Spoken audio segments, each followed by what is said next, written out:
And because, again, this is Mr. Big. Big possibilities, a big potential. The restaurant that you take someone that you don't want to be seen with. Secret sex being a form of intimacy. She looks like sex and like she wants to also have sex. Charlotte even says that she was embarrassed of the relationship. Again, Charlotte and Big are both people from that high society New York. But you all know how boomers love to work over anything. You do this every time. Harry might be happy it's time to sweep in and shit all over it.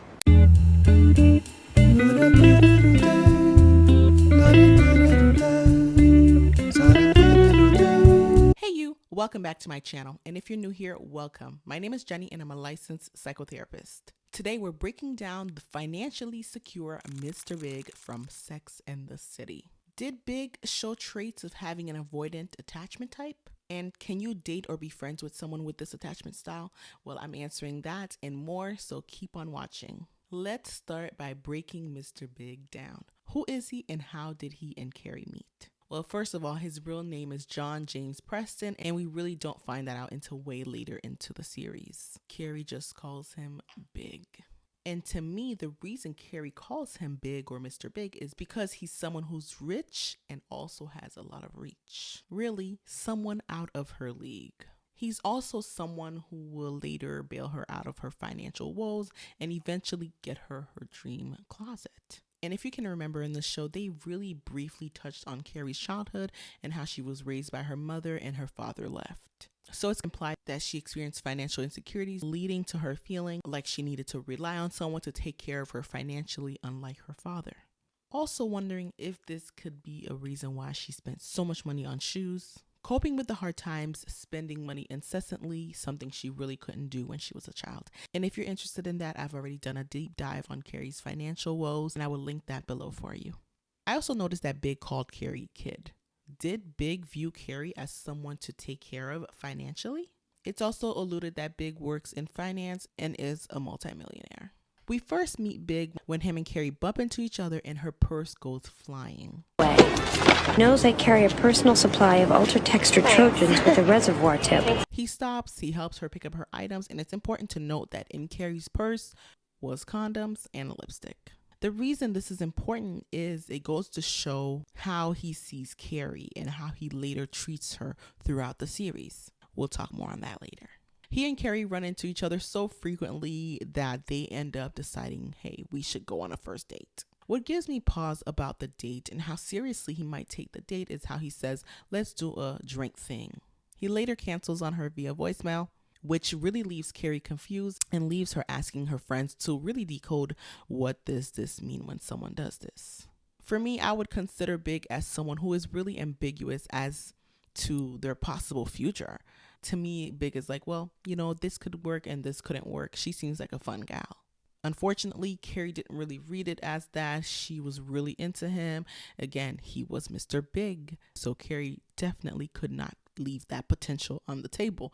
The potential of what it could do for her life and her social life really as well. Was Mr. Big, major tycoon, major dreamboat, and majorly out of my league. She even says sometimes you need second opinions on things like real estate and men, all things that could really equal money, stability for your life, something that she really is lacking in hers. Even Miranda couldn't really decode what Big meant and what he did and what he was doing with their relationship. But as I'm watching and analyzing, Big was vague. But of course, it's hard to see it when you're in it. It's easier to see it when you're the person outside looking in. Carrie herself even admits that she feels a little pathetic for wondering, does he like me? Does he not? While he does end up showing up in the end, it leaves her really confused. Again, Big was vague. Big was really ambiguous in regards to his feelings for her. And this is exactly why I mean that he has that possible avoidant attachment type. We'll discuss more on that later. Later in the week, Big asks Carrie out for drinks again. She continues to call him her puzzle, which leads me to believe that yes, Carrie is concerned about what this relationship means or could mean, or what does it mean for him, because for her, she's really interested. She wants to get to know him more. Did Carrie really understand her place in his life with him being so ambiguous? Carrie was so excited about this date, But something I enjoyed seeing is that Charlotte was having a dilemma and she took time out of her date to really go ahead and support Charlotte. And I also did a video on the show's green flags, so look below for that as well. I'll link it. When Carrie gets to the date that she was so excited for, she discovers that Big's friend is there, and this friend has recently gone through a divorce. In this scene, I see a parallel that, yes, Charlotte was having a bad day, and Carrie was there to support her, but Carrie left her. After supporting her, she left and went to her date, while Big didn't do that. He just let the guy come on the date, which again, ambiguous, confusing for Carrie. Bringing a friend going through a divorce on a date after the first date barely happened. That's really what just happened here. And that was a choice that Big made. Big says, he called me crying. But I do think Big could have supported his friend and left him behind, just like Carrie did with Charlotte. She didn't bring Charlotte on a date, and Charlotte was having a bad day as well. Big could have supported his friend, went on the date, and went back after the date to maybe spend the night on the friend's couch to provide more support. Big does ask for forgiveness, but is this a forgiveness that I'd be willing to give or that you'd be willing to give? Let me know in the comments. I'd love to hear your opinions on that. But Carrie does forgive him because I think of what happened with Charlotte early on in the day, and because, again, this is Mr. Big. Big possibilities, a big potential. But Carrie leaves the date feeling really confused and goes on to cope with that confusion and that feeling of rejection by going on a date and going to see her good kisser. Fast forward, Carrie goes on a photo shoot where she's going to be placed on the bus, and Carrie is very excited about this. She gets to keep the dress from that photo shoot. She feels confident in this dress. Her girlfriends tell her how great she looks in this dress. Her girlfriends even say she looks like sex and like she wants to also have sex. This really seemed like foreshadowing for what happens next. Carrie decides to wear this dress on a date with Big, and when Big sees her, he says, interesting dress. To me, again, this is ambiguous, and Carrie even asks for clarification. He goes, interesting dress. I don't know about you all, but I loved that coat she was wearing over that dress. Very cute. They end up being intimate, and if you remember, I mentioned before about the girlfriend saying that she looks like sex, and she looks like she wants to have sex in that dress. Keep that in mind. And this analysis about her looking like sex came from Charlotte, someone who is from the same environment that Mr. Big is from. Charlotte warns her that if you wear that dress to the date, the relationship won't be serious. Those are the rules of upper high society in New York. Charlotte is from that society, so she understands those rules. I want to note again that Carrie is from an underprivileged background, being raised by a single mother, therefore alluding to a financially unprivileged upbringing. She may have been looking to Charlotte as a guiding light for someone who would lead her to success in the relationship with Mr. Big, because Charlotte is also from that type of family. But because she was so happy with the way she looked in the dress, she decided to go for it. She felt really confident. Big later takes her on a date where she notices a friend of hers also on a date. And she goes to say hi to her friend, and her friend barely introduces his date to her. And she's left wondering, like, that was an odd interaction. Why would he do something like this? Why wouldn't he introduce me to his date? This is my good friend. Because the guy doesn't introduce her, Carrie introduces herself to the woman, and the woman says that she is so excited to finally meet a friend. All while Carrie's friend is looking uncomfortable and cuts that meeting short. Carrie later meets with the friend, trying to understand why he wouldn't introduce her to his date, and he confirms that, hey, this is a restaurant that you take someone that you don't want to be seen with, someone that you're possibly ashamed of being with. Carrie and Big. After everything happens, Carrie and Big leave the restaurant where Big does not want to spend the night with Carrie. Carrie even mentions that he feels like Big is avoiding her by not wanting to spend the night with her. If Carrie is feeling like Big is avoiding her and seeming to not want the same things that she wants out of the relationship, why stay? She even says that she would consider him fondly as an asshole if he doesn't call her after they've been intimate. We see the parallels of Carrie's relationship with Big along with that of the guy from the restaurant with his date. They're both people that seemingly don't want to be seen with their date, so this is why they take them for dinner.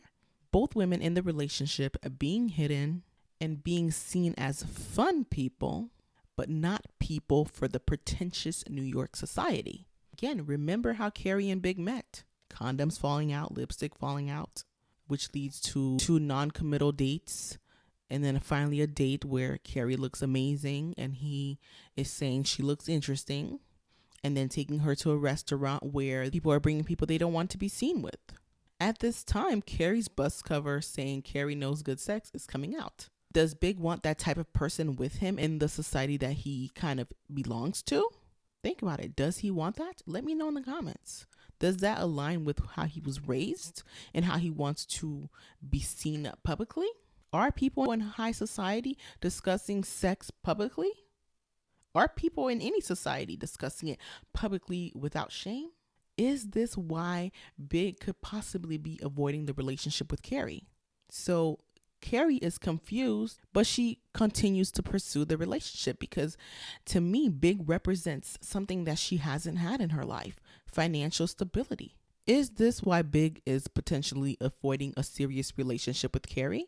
Because she openly writes about good sex, putting it on a bus, and also dressing like it to their date? Back at the ranch, Samantha and Carrie discuss if they've ever hidden anyone. They even go interrogate Charlotte at work, where she admits that, hey, I did have a relationship with someone from a different faith from me, and I believe this person was a Hasidic Jew. But she says we could never go anywhere, we could never date, we could never be anything, so why would I introduce you all to him? Charlotte even says that she was embarrassed of the relationship. Again, Charlotte and Big are both people from that high society in New York who have strict rules about who they would like to date and end up with. And if you've seen the whole series, you see that Charlotte does end up with a Jewish person who she converts to be with. And if you'd like me to do a video breakdown on Charlotte, please let me know in the comments. I would love to do that. Carrie goes on to write about secret sex being a form of intimacy. Was Carrie soothing herself, making it really seem like her relationship with Big was intimate and not hidden? Intimacy versus hiding. What is the difference? All I know is Carrie does not want to be hidden. Carrie wants to be out in the scene, out on the town with Big. Later, Carrie is very excited when Big calls her for a date. But while they're on their date, they run into a friend where Big doesn't even introduce Carrie to this friend. It was such an awkward scene because even the friend is looking like, are you not going to introduce me to your date? Big wasn't going to. Just like Carrie's friend Mike does not introduce his date when Carrie goes over to say hello to him. The same scenario. And then later, Big takes her back to the restaurant where she felt like he was hiding her. Big also lets her know that, hey, I can't come to your thing, but I can hang out with you later. Is Big avoiding Carrie and meeting her friends in an intimate setting? Possibly. I do think that this is Big's avoidant attachment style comes into play, where he's trying to avoid the situation where he doesn't want to be with Carrie with her friends, because then that would mean that the relationship is getting serious. Carrie's bus ends up coming down Fifth Avenue just like she expected, and she was so excited, but unfortunately someone has drawn a phallus near her face. Is Carrie seen as a sex symbol to Big because of the way she dresses and her career? Possibly. He possibly sees her as someone, hey, this is someone who's not afraid to talk about things that maybe he thinks about in his brain but wouldn't dare talk about in his high society. So he'd like to have fun with her but not bring her to the high society, because those two things don't mesh. They don't mix. Sex and the City premiered in the late 90s, where sex was extremely stigmatized. And even attitudes towards sex education was still evolving, according to the National Survey of Americans on Sex and Sex Health from kff.org. And if you'd like a link to this study, I will definitely link it below if you ask me to. Carrie eventually confronts Big about him possibly being ashamed of her. And he, of course, denies this, saying that, hey, this restaurant is my favorite restaurant. They have really good food there. He even says he didn't introduce her to his friends because he could possibly be having Alzheimer's and didn't remember. And he also canceled coming to hang with Carrie because he had courtside seats. Carrie does accept his explanation and is really happy to have even been given an explanation for those cancellations. When Carrie confronts Big, he even says he didn't know they were exclusive, which I will say I didn't see that, but Carrie seems to be, again, confused about the status of their relationship. She didn't know if they're exclusive. She didn't know if they were not exclusive. She didn't know if he was embarrassed, she just didn't know. Carrie was really just a perpetual question mark. Later, when Carrie attends a party with Big introduces her to his friend and says, this is Carrie. She writes about Sex in the City. Big's friend is like, you're dating the right person if you're looking for material. which Carrie is then surprised and stunned because she's thinking they were monogamous now, which again leaves Carrie surprised, confused, and stunned. We can definitely say that this shows a pattern of Big not looking for commitment and therefore avoiding relationships. The episode even ends with Carrie asking Big to stand with her in monogamy.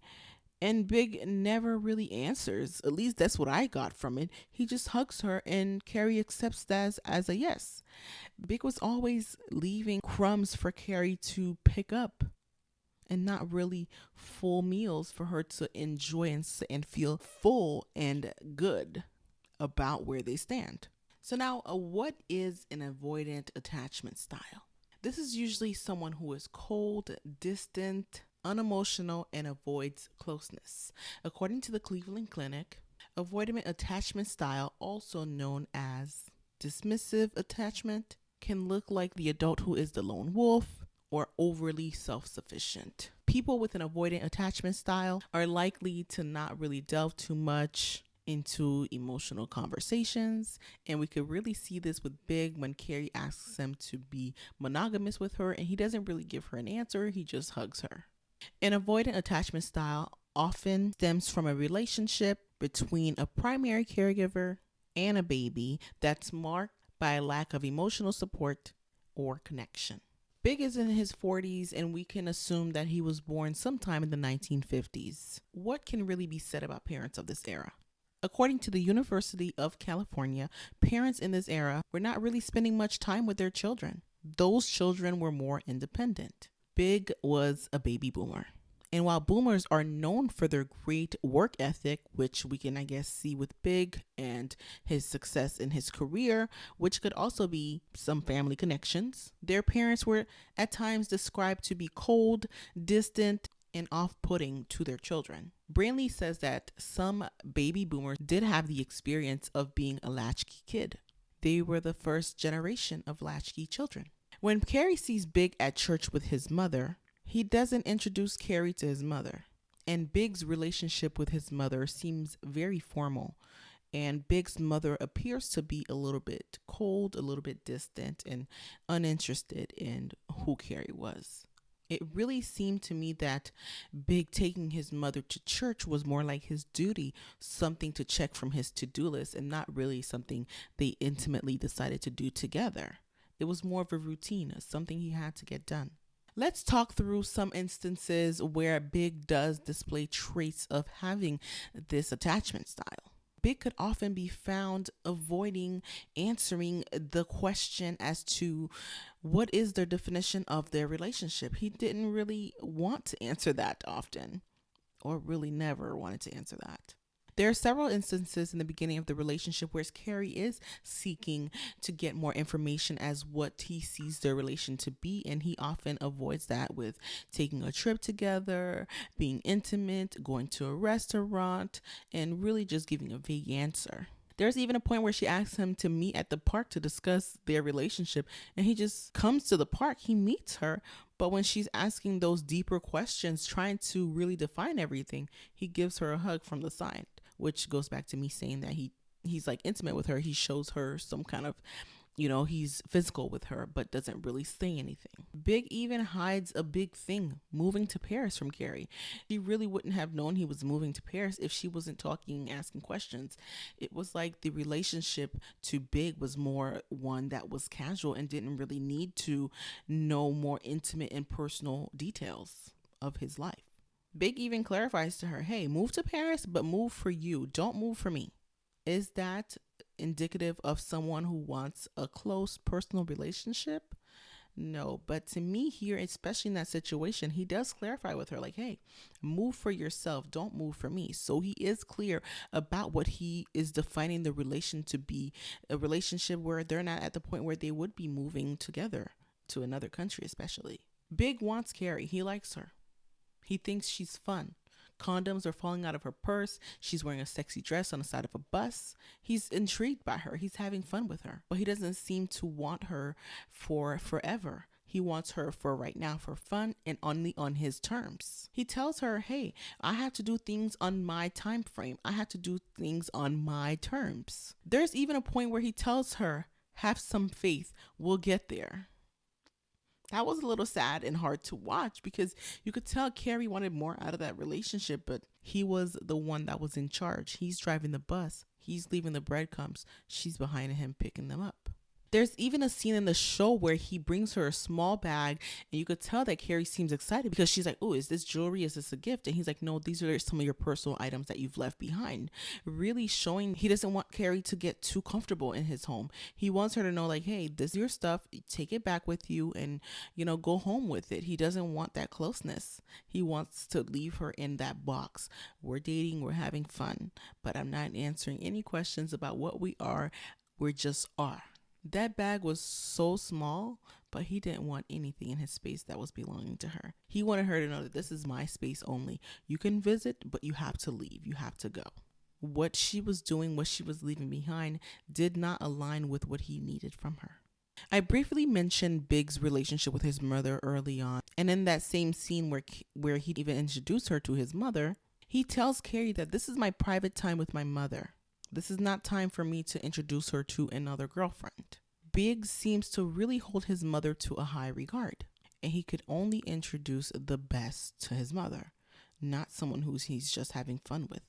And especially not someone who is on the side of a bus saying they write about good sex and someone whose job it is to write about good sex. That doesn't align with the high society in New York. Later on, Carrie does go back to that church and sort of forces his hand to have him introduce her to his mother. And Big ends up introducing her as a friend. Mother, this is my friend, Carrie. My friend, Carrie. When I watched that meeting between Carrie and his mother, I felt a little breeze. It was just so cold. Could this be where Big developed this attachment style? And I talked to you all about the research behind that attachment style of the people born in the 50s, the baby boomers. So it could be where this all started for him. Like this relationship he has with his mother seems, like I said before, very professional, very cold. While Carrie is sad that Big introduces her to his mother as a friend, and that his mother really didn't know who Carrie was, meaning Big wasn't talking to his mother about her, but maybe he was talking to her about those more serious ones, to which, in my opinion, he didn't see that relationship with Carrie as that serious. He sees Carrie as someone he was having fun with, just like Charlotte was having fun with that other guy that they didn't really have much in common and could never work with, but they had fun in private. Just also like Mary and that girl that sold the cheese. She was really interested and had some really fun facts about cheese. She was cool. She was fun. But to Mike, she didn't meet the criteria of that high society, upper echelon New York. The relationship Big had with his mother also had me thinking about the relationship Trey, Charlotte's husband, later ex-husband, had with his own mother. It was very transactional. They were like, you stay married to Trey for this long, you get this. Like everything was written out to the T. Trey and Charlotte were both from high society. When that divorce happened, it was so transactional from Trey's mother's point of view. Trey had to step in and say, actually, Charlotte did try in our relationship. So this is the same thing I'm seeing for Big and his mother. Everything's already written out and planned out. I also noticed that whenever Carrie felt safe in some type of relationship with another man, Big would come in and try to ruin that relationship by professing his feelings, even though he was in a relationship of his own. The relationship with Natasha, who also seemed to be from high society, and frankly to me really looked like Charlotte. That whole situation with Aiden in the cabin, wanting to come and cry to her when he knew she was in a relationship. And I was happy to see that Carrie does confront him and say, whenever you see me happy, you want to come and ruin it. You want to come and sabotage it. It's like he's like saying, I want you, come to me. But then I can't have you. I'm married. I can't have you. You're in a relationship. So that's why it can't work out. He's avoiding that closeness with her while also reaching out to her. There's even that scenario when he comes back from Napa to have a heart surgery and Carrie's taking care of him. He's feeling vulnerable. He shares he loves her, but he wakes up the next morning like nothing ever happened. He shares his feelings when it's beneficial for him. When Carrie's getting too close, he's like, hold on now, back up. I didn't ask for this. The thing is, Carrie did enjoy the breadcrumbs that Big did leave behind for her. She did. Like when he called her his girlfriend in season 2. And he serenades her, terribly serenades her. But he's giving her that public affection that she so desires from him. Like, hey guys, a big man from the finance, a big man from a nice family is showing me love and showing me care and support. I feel wanted. I feel loved. Unlike my childhood where my father left. Any little bit of hope kept Carrie on that wheel of the relationship, the ups and the downs. Carrie is so confident about this interaction that they have that she invites him out to have dinner with her girlfriends. Again, y'all, this is the time where the closeness is happening, it's becoming more intimate. Friends and family are getting involved. Big immediately says no when she invites him. She even has to convince him, and he reluctantly says yes. Later, when Carrie comes to get Big to say, hey, let's go and hang out, he's not even dressed. He's like, they're your friends. You go meet them. And that's really disappointing, but not surprising for someone who has traits of an avoidant attachment style. They want things on their own terms. They're the lone wolf. They don't want closeness. As soon as you start getting things close and more intimate, they start to push away. Carrie ends up going to meet her friend, and Big ends up coming to surprise her, which, yay, great for her, but very disappointing because she had to beg for you to show up and you show up late and at the last minute. He's keeping things on his terms. I'll show up if I want to. I'll come if I want to. Even if I already said yes and I committed, I may not come. It's like he's leaving her questioning always. And the thing is, Carrie is happy to take the breadcrumbs that he's leaving behind. There's even a time where she had a date planned with Miranda, and she cancels on Miranda, doesn't even get a hold of Miranda to cancel. She leaves a voicemail on Miranda's phone, and Miranda didn't even get it because she wasn't going home. She was just going to meet Carrie, and she goes to meet Carrie, and Carrie's not there. She calls Carrie, and Carrie's like, oh, I left a voicemail for you. And I felt like that was really inconsiderate. If you have a plan with your girlfriend, it's important to honor it, just like you would with Big. Because guess what? Big cares about, I guess, the one friend they showed he had. Because guess what? He brought the friend on the date with you when it was supposed to be an intimate time that you all were having. He brought someone, but you ditched your friend for someone who leaves you questioning. And it's really sad because Carrie was excited about the relationship with Big, so she was putting everything to the side for him. Miranda does call her out on this and say, hey, we had plans. And Miranda even says, your relationship is all about him. To me, that meant that you're both in this relationship, but he's the only one making any decisions. There's even a time where Big is moving to Paris and he just kind of drops it in conversation. He doesn't call her and say, hey, Barry, let's talk. I'm moving to Paris, blah, blah, blah. He just drops it in conversation like she's someone he's spending time with, not really someone he's building a relationship with. He routinely left her out of those tough decisions and those big decisions that he was making for himself. Not saying that she's the one that needs to make the decisions for him, but at least a conversation with her to say, hey, I could possibly be moving to Paris. I'm not sure yet. Things like that. Carrie confronts him about this, and he doesn't even want to talk about it. He tells her that he's tired. It's really sad and inconsiderate to see. She cares about him so much, and he's just like caring about her on his terms and when he wants. There's that pattern of Carrie being the one picking up the breadcrumbs, running after him. Carrie is pressing Big about this move and him not talking to her. The baby boomer comes out and he's like, this is about work. He's really frustrated with her, questioning and trying to understand why he would make such a decision without even talking with her or even letting her know after the fact. But you all know how boomers love to work over anything. Carrie's upset. She says she can't do this anymore. And he's like, okay. He was happy. Carrie saying that she couldn't do this anymore was like a big sigh of relief for Big and his avoidant attachment style. It really was. My only thing is that Carrie should have asked him what his definition of love is.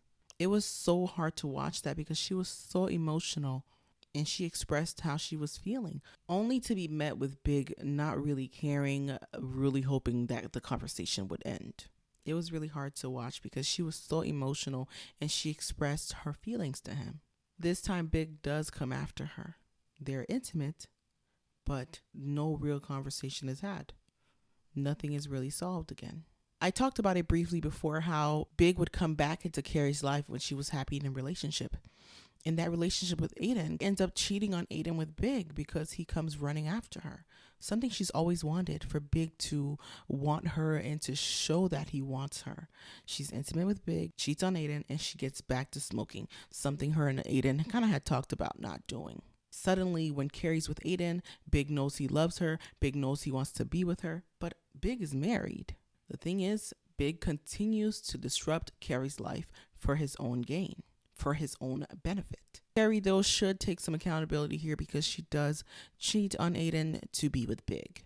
I do want to talk about financials here, since I do mention about how Carrie might really be holding on to Big because he represents that financial stability, that upper echelon life that she didn't have growing up. Aiden does seem to be financially stable, but not to Big's level. Even Carrie's like, Big is like the Chrysler building.